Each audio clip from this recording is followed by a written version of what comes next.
Veteran Republican strategist Karl Rove went on Fox News this week to call out Donald Trump for just non-stop whining.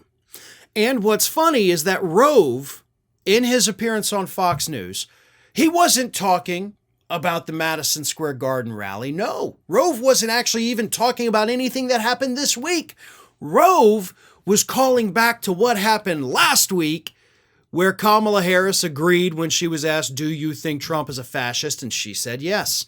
And that, of course, was in response to the reports from General Mark Milley and General John Kelly telling us that Donald Trump was a guy who, loves to praise Hitler.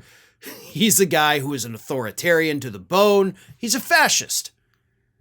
And Karl Rove, after all of that, while Donald Trump is just getting sacked for the Tony Hinchcliffe thing at Madison Square Garden, reminded everybody that, hey, just a week ago, we're all sitting here talking about Trump being a fascist. Oh, and by the way, he's still whining about that.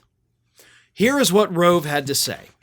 And of course, he starts off with a dig at Harris for even calling him a fascist to begin with. But he says, quote, "She made a mistake if the campaign really does believe that they've made a big step forward by emphasizing the fascist comment.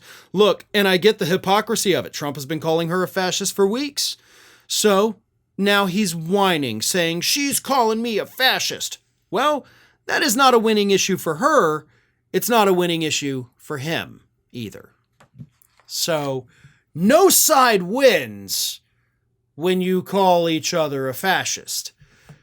Unless, of course, you ignore the polling data that shows that half of the country does agree that Donald Trump is a fascist. So, if you ignore the available data that actually shows this is a very effective line of attack for Kamala Harris, then sure, nobody wins. But Karl Rove's job has never been to be an honest person.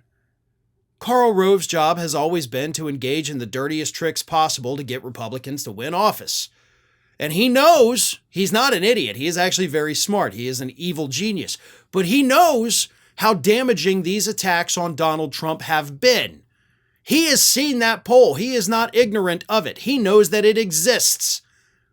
He knows that this is what people think. But because he wants Republicans in power, maybe not Donald Trump, but at least the rest of them down the ballot, he's going to say that, "Oh, Harris, no, this is not a good idea. You don't want to do this. It's not a winning issue." No, it's a winning issue. And for the record, it's also 100% correct. Thanks for watching, everybody. And if you're not already, please subscribe to the channel. We got fresh content every day for you. And if you want to follow us across social media, make sure you check out all of the social links that we have posted in the description of this video.